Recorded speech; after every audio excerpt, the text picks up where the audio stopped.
इंदौर में आज प्रदेश के मुख्यमंत्री डॉक्टर मोहन यादव के द्वारा इंदौर पीतमपुर इकोनॉमिक कॉरिडोर के पहले चरण का भूमि पूजन किया गया। इस दौरान उन्होंने कहा कि किसान को साथ जोड़कर सरकार विकसित प्रदेश बनाने के लिए काम कर रही है, जिसमें किसानों को 60% लैंड हिस्सेदारी सुनिश्चित की गई।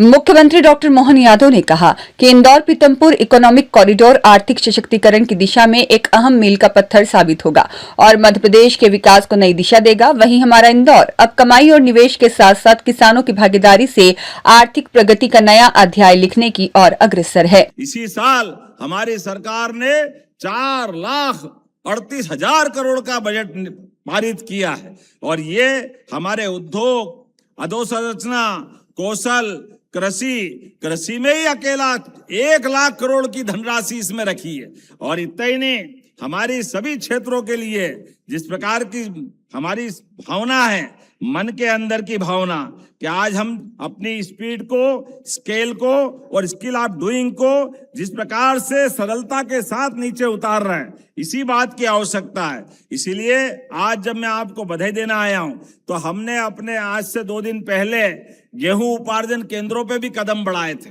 आप बताओ, भगवान की दया से गेहूं का बम्पर उत्पादन हुआ, तो बम्पर उत्पादन हुआ ये भगवान की कृपा है। इसलिए केवल फसल में नहीं, दूध उत्पादन में भी और पशुपालन के साथ साथ जो प्रकार से किसान के साथ भविष्य की संभावना के काम हो सकते हैं, इसलिए बिजली में भी मुझे इस बात की प्रसन्नता है। आने वाले समय में जैसे ही बरसात की सीजन जाएगी और फसल का टाइम आएगा, हमारी सरकार के माध्यम से केवल दिन में ही बिजली देंगे सारे किसानों को। जोरदार अभिनंदन करें। रात में पानी फेरने की जरूरत ही नहीं।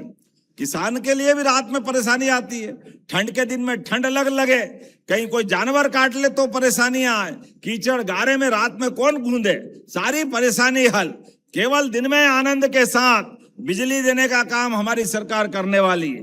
सिमवस्त 2028 आने वाला है और अब की बार का सिमवस्त का तो वो आनंद रहेगा कि सारे रिकॉर्ड टूटेंगे। हमारे परमात्मा की दया से ये हमारी सरकार की भावना है और भगवान का आशीर्वाद है। जब भी सिमवस्त होता है तो भगवान हमेशा भाजपा को मौका देता है, ये हमारे लिए सौभाग्य की बात है। और सिमवस्त ऐसा होता है, सारे रिकॉर्ड टूटते हैं। ऐसे समय में जब हम आपसे सिमवस्त की तरफ बढ़ रहे हैं, ऐसे में सारे रोड का लाभ मिलेगा, सभी प्रकार की योजनाओं का लाभ मिलेगा और किसान को पार्टनर बना करके मालवाला बनाने वाला भी है। जोरदार अभिनंदन करो, सारे मालवाला हो रहे हैं। मालवा में, मालवा का शब्द केवल शब्द नहीं है, ये हमारे समृद्धि का है, हमारे धैर्य का है, पराक्रम और पुरुषार्थ का है। अतीत के रिकॉर्ड है, विक्रमादित्य से लगे राजा भोज तक, महारानी अहिल्याबाई से लगा करके होलकर महाराज तक, हर काल हर युग में मालवा ने जो किया कमाल किया है। तो इसलिए इस इकोनॉमिक कॉरिडोर के माध्यम से भी एक नया रिकॉर्ड बनेगा। वहीं मुख्यमंत्री ने आगे कहा कि कांग्रेस के शासनकाल में हमारे किसान भाई सबसे अधिक परेशान थे। न सिंचाई के लिए पर्याप्त पानी मिलता था और न ही बिजली की नियमित आपूर्ति होती थी, लेकिन आज मध्य प्रदेश में किसानों को निर्बाध बिजली मिल रही है, जिससे खेती आसान हुई है। मैं ये कांग्रेसियों से भी कहना चाहता हूँ, जब देखो तब उनकी सरकार के समय क्या हुआ, उनके समय तो सड़कें भी नहीं बनती थी, ये बिजली दिन में मिल रही है, रात के ठिकाने नहीं पड़ते थे। ये किसान भाई बहन अपने खेतों में डीजल के लिए लाइन में लग के परेशान रहते थे और बिजली के आते पते नहीं थे। रात के समय, दिन के समय 24 घंटे परेशानी रहती थी। वो सिंचाई का रकबा भी कितना छोटा सा था। 55 साल उनकी सरकार रही। 1956 में मध्य प्रदेश बना, लेकिन 2002-3 तक, दिग्विजय सिंह की सरकार तक, हमारे प्रदेश के अंदर केवल 7.5 लाख हेक्टेयर में सिंचाई होती थी। 7.5 लाख हेक्टेयर में। मुझे इस बात की प्रसन्नता है, अरे केवल अभी 2.5 साल में हमने 10 लाख हेक्टेयर से ज्यादा सिंचाई बढ़ा दी। जोरदार अभिनंदन करो, यह है किसानों के प्रति समर्पण। मैं सर्वप्रथम यशस्वी प्रधानमंत्री श्रीमान नरेंद्र मोदी जी का हृदय से कृतज्ञता ज्ञापित करता हूं। उनके नेतृत्व में मेक इन इंडिया, आत्मनिर्भर भारत, पीएम गति शक्ति योजना और फ्री ट्रेड एग्रीमेंट जैसे कई प्रकार के निर्णायक कदमों से आज भारत वैश्विक स्तर पर एक अपनी अलग पहचान बनाने में और सशक्त रूप से दुनिया के सामने भविष्य की संभावना का बड़े प्लेटफॉर्म के रूप में उभर रहा है। आज प्रदेश के अंदर भी औद्योगिक, शहरी एवं आर्थिक विकास की नई प्रकार की गतिविधियों को नए प्रकार से बढ़ाते हुए हम लगातार आगे बढ़ रहे हैं। उसी दिशा में यह नई एक इकोनॉमिक दृष्टि से बढ़ने का एक मार्ग खुला है, जिसमें किसान भाई बहनों को जोड़ करके आर्थिक रूप से समृद्धि का नया द्वार खोला है। जिस आधार पर इंदौर पीथमपुर इकोनॉमिक कॉरिडोर की अगर अपन अकेले बात करें, इसमें हमारे इस प्लानिंग के माध्यम से पीएम गति शक्ति कल्पना के अनुसार कनेक्टिविटी, लॉजिस्टिक और औद्योगिक गतिविधियों के साथ कई प्रकार की विकास की संभावनाओं के साथ मध्य प्रदेश इसमें बहुत तेज़ गति से हमारे मालवा क्षेत्र में आगे बढ़ेगा। इसके लिए अगर इस अकेले इकोनॉमिक कॉरिडोर की बात करें तो 2600 लगभग मान के चलें आपके 2600 करोड़ के आसपास का ये पूरा प्रोजेक्ट बनेगा, जिसका पहले चरण का आज भूमि पूजन हुआ, जिसकी लंबाई 20.28 किलोमीटर की है। 75 मीटर की सड़कों के दोनों तरफ 300 मीटर का बफर जोन बनेगा, जिस आधार पर यह परियोजना इंदौर और धार के 17 गाँवों में 1316.10 हेक्टेयर में ये पूरी प्रोजेक्ट में अभी तक की कल्पना की गई, और जिससे लग रहा है कि भविष्य में इसका और विस्तारित रूप लेंगे। पहले चरण के अंतर्गत आज लगभग 327 करोड़ की योजना में 14 किलोमीटर से ऊपर कुछ 6 लेन सड़कें, 6 लेन जो होने वाली है, इसमें खासकर इसका भूमि पूजन किया गया।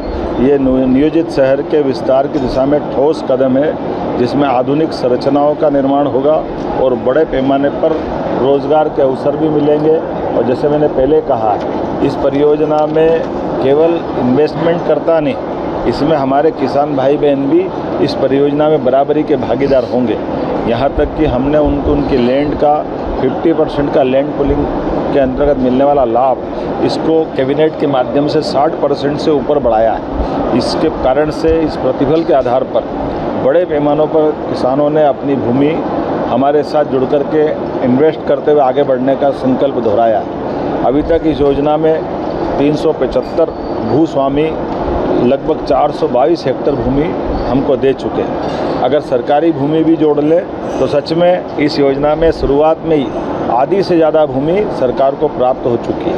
और ये भी प्रावधान है कि यदि किसान को भूखंड जो मिल रहा है उसे वो तत्काल प्लाट लेना चाहे तो इस योजना के अंतर्गत उसको भूखंड देने का प्रावधान भी है। इसलिए मंच से ही कई लोगों को भूखंड देने का काम भी हमने किया है। अगर रोज़गार गिने इस पूरी परियोजना में तो आज के इस पूरे प्रोजेक्ट से पूरा होने तक 6 लाख से ज़्यादा लोगों को रोज़गार के अवसर सृजित होंगे। ये केवल इंदौर पीथमपुर नहीं, इससे भविष्य में मेट्रोपॉलिटन सिटी का भी पूरा कॉन्सेप्ट पूरा होगा, जिसमें उज्जैन, इंदौर, रतलाम, देवास, धार, ये पूरा हमारा मेट्रोपॉलिटन का इलाका है। ऐसे में 2028 के सीमांत को लेकर के भी इसका बड़ा लाभ मिलने वाला है। इसी कॉरिडोर के माध्यम से गुजरात और अन्य राज्यों के लोग भी अगर सीधा आकर के यहाँ के बाद ग्रीन फील्ड से जुड़ेंगे तो सीधा उज्जैन आसानी से पहुँच सकेंगे।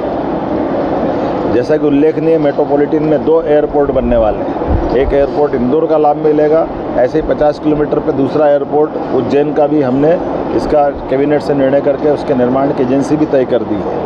साथ ही साथ इसमें युवाओं को, किसानों को, महिलाओं को, गरीबों को, सभी के विकास की बड़ी ठोस परियोजनाओं के लेकर के बड़े हित जुड़े हुए हैं। अगर मैं यहाँ इस भूमि पे जिस पे मैं खड़ा हूँ, इसके किसान से मैं मिला हूँ जिनने अपनी 25 एकड़ भूमि दी है। ऐसे में कई बड़े बड़े किसान, मैं कुछ चुनिंदा लोगों के नाम लेना चाहूँगा। लाल सिंह चौहान भैंसलाय, बाबूलाल पाटीदार सिंदोड़ा, आसाराम सिसोदिया नैनौद, किशन पटोल नैनौद, राजेंद्र सुमेर सिंह पटेल बिस्नावदा। और जिस प्रकार से प्रमुख उद्योगपतियों ने इसमें निवेश को लेकर के अपने कदम बढ़ाए, संदीप श्रीवास्तव क्रेडाई, सुमित सूरी अध्यक्ष hotel association Madhya Pradesh, Dinesh Patidar CMD Shakti pumps, Arun Mehta BCM group Indore, Sawan Ladda Vakki group IT और स्टार्टअप।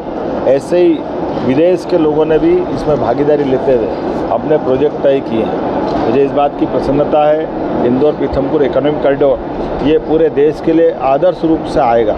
इसके माध्यम से इस महत्वाकांक्षा पूरी योजना के साथ ही हमारा मेट्रोपॉलिटन का कॉन्सेप्ट भी पूरा होगा और भविष्य में मेट्रो सिटी और मेट्रो ट्रेन चलाने के लिए भी इस कॉरिडोर में पर्याप्त गुंजाइश दी है। इकोनॉमिक कॉरिडोर आर्थिक समृद्धि का तो नया रिकॉर्ड बनाएगा ही, व्यवस्थित और सुव्यवस्थित नियोजित विकास का भी ये पूरे देश में आधुनिक रूप से मॉडल बनेगा। ऐसे में कई बड़े बड़े शहर के अंदर जो ग्रोथ हब बन रहे हैं उसमें हमारा इंदौर उज्जैन मेट्रोपॉलिटन भी ये बड़ी भूमिका इस प्रोजेक्ट के माध्यम से निभाएगा और वाकई वो योगदान अद्वितीय योगदान होने वाला है। ये परियोजना नवीन आर्थिक हाईटेक शहर के रूप में विकसित करने के भाव के आधार पर स्थापित की गई है। अगर मैं इसके अंदर होने वाले कामों की बात देखता हूँ तो इस कॉरिडोर से सेवा उद्योग को एक नई अद्वितीय गति प्राप्त होगी, जिसमें IT, research and development, data centre, GCC, logistic, आवासीय, वाणिज्यिक, शिक्षा, स्पोर्ट्स कॉम्प्लेक्स इत्यादि कई प्रकार की मॉडर्न और उन्नत अधोसंरचनाओं को बनाने के लिए भी ये बड़ी भूमिका अदा करेगा। राज्य सरकार किसानों को हितों को लेकर अपनी भूमिका पहले ही स्पष्ट कर चुकी है। हमारे लिए किसान की प्राथमिकता पहले है, इसलिए किसान आधारित किसान कल्याण वर्ष हम पूरे वर्ष को मना रहे हैं और ऐसे में किसानों को लेकर बहुत सारी हमने घोषणाएं भी की और उनको भागीदार भी बनाया है। जैसे किसान को अगर उसकी ज़मीन ली जाती है तो ग्रामीण क्षेत्र में 4 गुना मुआवजा देकर और शहरी क्षेत्र में अगर शासन के साथ जुड़कर डेवलपमेंट के लिए ज़मीन लेते हैं तो उसकी भूमिका गाइडलाइन से डबल का हिस्सा हम उसको देने वाले हैं। ये हमारी संवेदनशीलता भी है और उसको भागीदार बनाने की भावना भी है। मैं प्रधानमंत्री जी के मार्गदर्शन में सभी हितधारकों के साथ इस प्रोजेक्ट में जो जुड़े हैं और बड़े पैमाने पर किसानों के घर में जो समृद्धि का मार्ग खुला है, वाकई ये ऐसे नए दौर में हम पहुंच रहे हैं जिससे भविष्य में मध्य प्रदेश आर्थिक रूप से एक नई ऊंचाई हासिल करेगा।